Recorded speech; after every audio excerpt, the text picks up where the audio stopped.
si tú pudieras sentarte ante tu yo que estaba empezando, que aquella mujer le dio su teléfono, que era una editora, y le dijo, llámame, ¿qué consejo le darías a esa Cristina? ¿Siempre has querido escribir?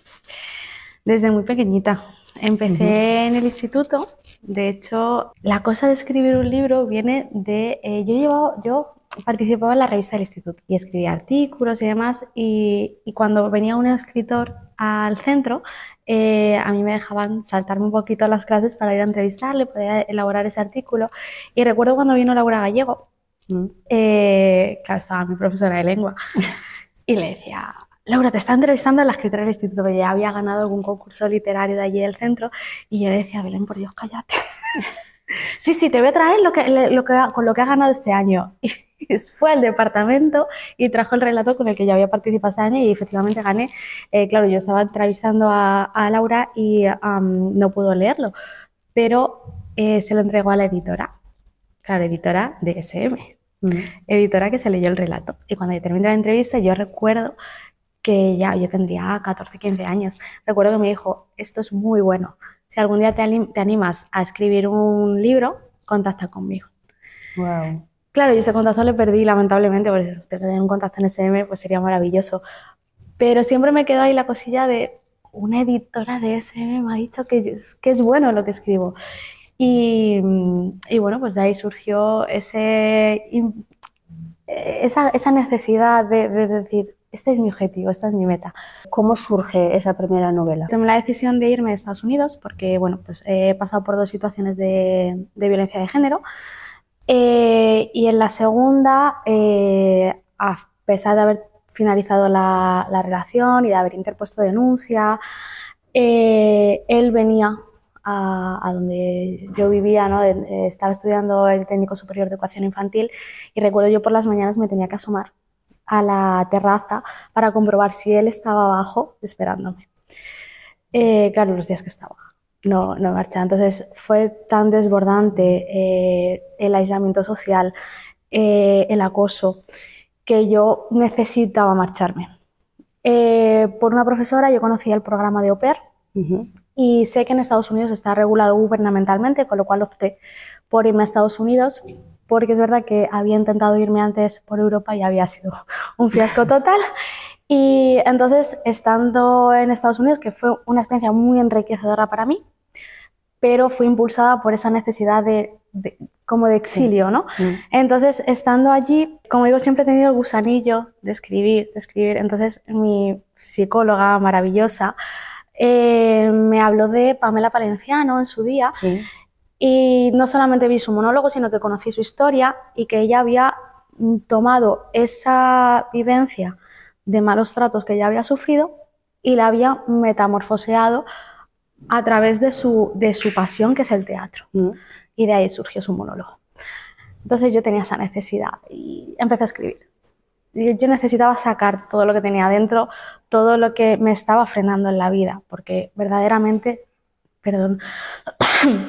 verdaderamente una situación de malos tratos no termina cuando la situación, o sea, cuando la relación se rompe. O sea, contrario a lo que la gente te dice, ¿no? De, bueno, pero ya no estás con él, olvídalo. No, lo difícil empieza en ese momento.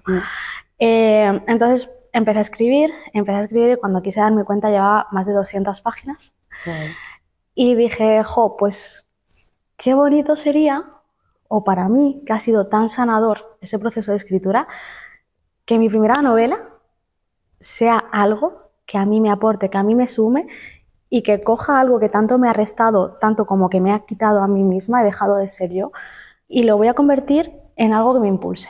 Entonces novelé esa historia, la novelé, por eso es una historia basada en hechos reales, no son hechos reales como tal, porque no es una biografía, y la novelé y de ahí surgió Sol de Medianoche.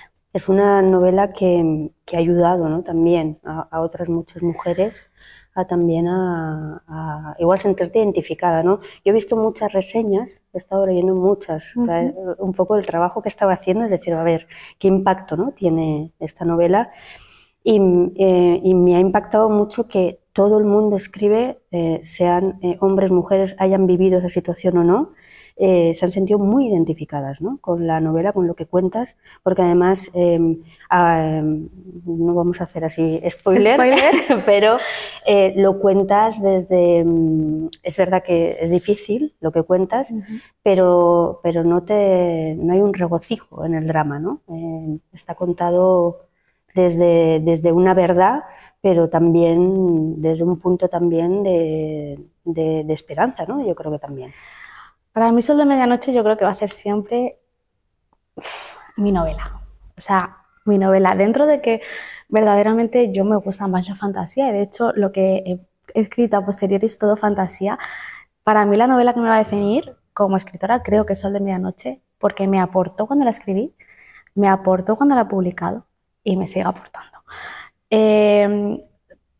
Como te digo, fue un proceso de sanación muy grande, pero lo más grande que me ha dado Sol de Medianoche es esa posibilidad de llegar a mujeres que o bien han pasado por situación de malos tratos y les ha ayudado a ver qué hay más allá, porque sin quererlo el libro está estructurado en dos partes, una que es la relación de malos tratos y la segunda mitad, que es para mí lo más difícil, es reencontrarte tú, volver a ser tú, porque el proceso natural de evolución del ser humano es que los primeros 4 años de vida se constituye tu personalidad.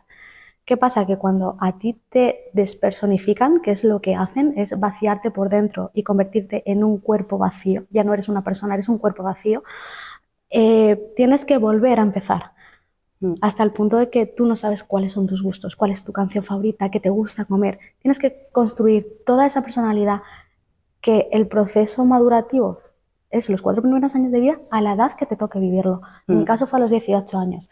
Claro, esto es muy duro, porque tú, a los ojos de la sociedad, tú no tienes 4 años. Claro. Tú tienes, en mi caso 18, en caso de otra persona 30, 40, los que sea. Sí. Y la sociedad espera que tú te comportes y actúes como la edad que tienes, ¿no? Entonces, ahí es lo verdaderamente difícil. Por supuesto es muy difícil salir de una relación de malos tratos, pero el después, que es lo que no se ve, es de lo que nadie habla, eso es lo duro. Volver a construirte tú, volver a encontrarte, volver a definirte o redefinirte. Porque obviamente si tú has llegado a esa situación es porque arrastras una mochila, sea la que sea, ya sea sesgada por la sociabilización que vivimos o sesgada por vivencias personales que te han llevado a esto. Entonces tienes que redefinirte para construir relaciones sanas a partir de ese momento. Y yo creo que ahí es donde la gente que ya ha pasado por esa situación que ha salido es que le ha llegado el libro y decir, hay luz, al final del túnel hay luz. Y las mujeres que estaban viviendo esa situación me han escrito que para mí eso ha sido, bueno, un boom de emociones, el que me hayan escrito diciendo, he leído tu libro, sé que estoy en esta situación, quiero salir o no sé cómo. No sé cómo, y poder decirle, bueno, pues tienes este recurso, puedes hacer esto, puedes ir aquí, puedes ir allí. Porque sí, nos bombardean con el 016, pero me tenta mucho. Yeah. Porque es muy impersonal, es muy frío, sí, no deja rastro en la factura, pero no, o sea, yo creo que no llega, no llega a título personal. Y además, el libro está escrito de tal manera, o sea, la narración de Sol de Medianoche está muy cuidada para que cualquiera, y es que no quiero hacer el spoiler, pero para que cualquiera pueda ponerse en la piel de la protagonista. Entiendo que esa, ¿no? eso que pones en marcha, ¿no? que la gente recibes ese feedback, que ayudas, es un poco el motor del proyecto que has iniciado. Sí, sí, totalmente. O sea, Sol de Medianoche ha dado lugar a Sanar en Tinta. Y Sanar en Tinta ahora mismo, a día de hoy, es la máxima expresión de Cristina Aparicio, a título personal y a título laboral. Y yo aquí me acuerdo mucho de Ana María Matute, tuve el gran honor de conocerla y ella decía que todo escritor pone algo de sí mismo en sus libros. Y tanto es así que mi primera novela es parte de mi historia. Entonces, eso es lo que pone la primera semillita de Sanar en Tinta. Sanar en Tinta, ¿en qué consiste ese proyecto? Sanar en tinta consiste en un conjunto de talleres de escritura, de aportar herramientas de escritura a nivel narrativo, pero va más allá. Va más allá porque lo que busca es una conexión tanto entre el grupo de las mujeres que están recibiendo estos talleres como contigo misma. ¿Por qué? Porque a través de la escritura, como he dicho yo misma, sanamos. Sanamos porque la escritura combate dos de las herramientas que tiene el patriarcado a través de la sociabilización de las mujeres, por el cual se excusa y se parapeta toda la violencia machista, que es una, la indulgencia ajena versus la dureza propia. Es decir, se nos enseña que con el que tenemos enfrente, las mujeres tenemos que ser indulgentes, comprensivas, empáticas, pero contigo misma tienes que ser exigente. Entonces, la culpabilidad acompaña siempre a las mujeres y no te ves reflejada. Entonces, cuando tú lo escribes, estás externalizando tus vivencias. Estás depositando, aunque son tus vivencias, pero estás depositando en alguien que se pone enfrente a ti, que son tus personajes. Y se juzga más livianamente a tus personajes que a ti. Y ahí es cuando se da esa reconfiguración emocional para contigo mismo. No te juzgas desde la culpabilidad, sino desde la comprensión. Y aprendes a perdonarte a ti misma esa culpabilidad, ese hacerte responsable de lo que has vivido. Y por otro lado, tenemos la pormenorización de nuestros pensamientos, nuestras emociones y nuestras vivencias. Porque socialmente ya se encargan los medios de comunicación y el vox populi de criminalizar y de estigmatizar la palabra víctima. Nadie queremos ser víctima, ninguna queremos ser víctima. Entonces es la herramienta perfecta porque una mujer no quiere verse como víctima, con lo cual cuesta mucho verte como víctima de violencia de género. Cuesta muchísimo.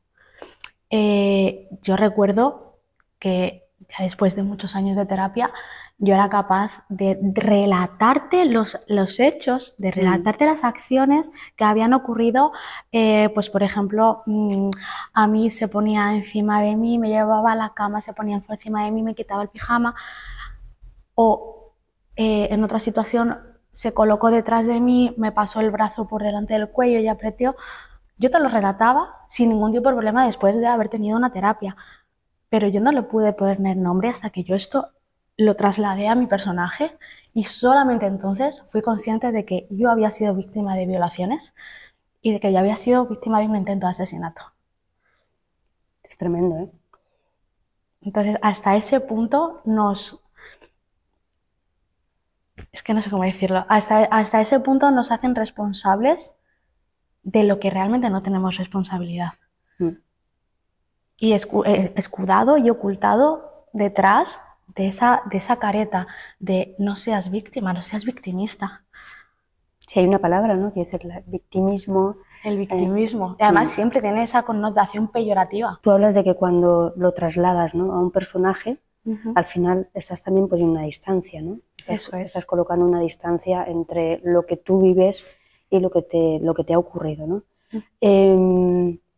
Este proyecto es un proyecto que nace de ti, quiero decir, nace de una necesidad tuya, o es casi como una necesidad de lo que aquellas lectoras que te siguen te piden. Quiero decir, ¿tú sientes que es un proyecto que tiene que surgir por ahí? Yo creo que es un poco de todo. Para mí, Sanar en Tinta tiene 3 pilares fundamentales.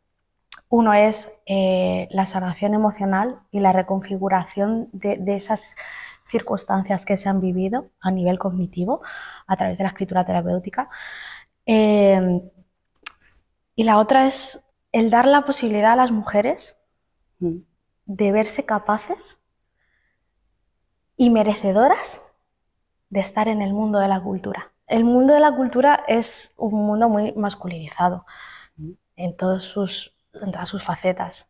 Entonces, de hecho, en los libros de texto podemos citar a Miguel de Unamuno, a Miguel de Cervantes, a muchísimos. ¿Y mujeres? quitando a Rosalía de Castro y Santa Teresa de Jesús, no tenemos a ninguna mujer más. Y los referentes son muy importantes. Tanto es así que durante la más tierna infancia la totalidad del aprendizaje es a través del aprendizaje vicario, a través de la observación. Sí. Si yo solamente puedo observar a hombres haciendo cosas, yo aprendo que solo los hombres pueden hacer cosas. Y luego en la edad adulta es verdad que tenemos otros métodos de aprendizaje, pero el aprendizaje vicario sigue siendo muy potente.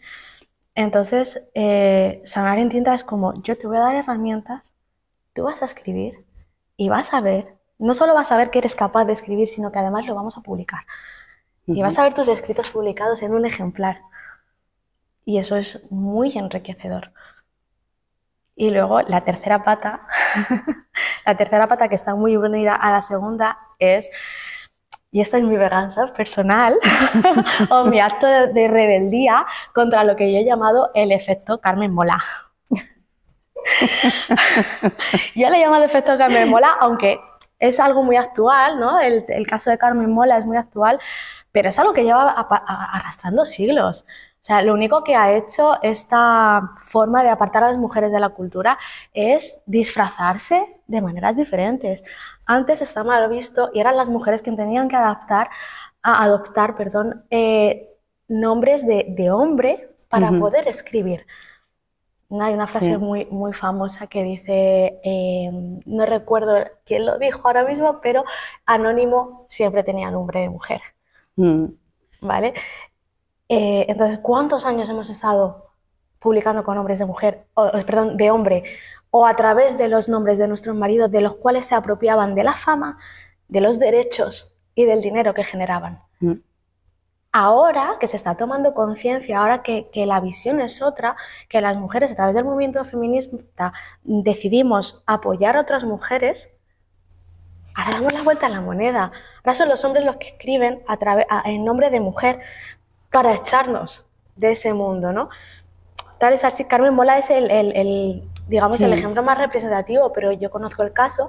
Estrella Correa es una escritora maravillosa española, con mucho éxito, y un hombre, escritor, no voy a decir su nombre, pero se acercó a ella, entabló amistad con ella hasta el punto que Estrella le acogió en su casa. Cuando él ya consiguió tener cierto renombre, se ha dedicado a denostar a Estrella, diciendo que él le ha escrito sus novelas, que es que, bueno, a día de hoy Estrella la tenía que denunciar por acoso. O sea, el efecto Carmen Mola es algo que empezó hace muchos años, pero que seguimos arrastrando, y es esa necesidad de echar a las mujeres de todos los espacios, ya sean culturales, políticos, deportivos. Y yo creo que esto está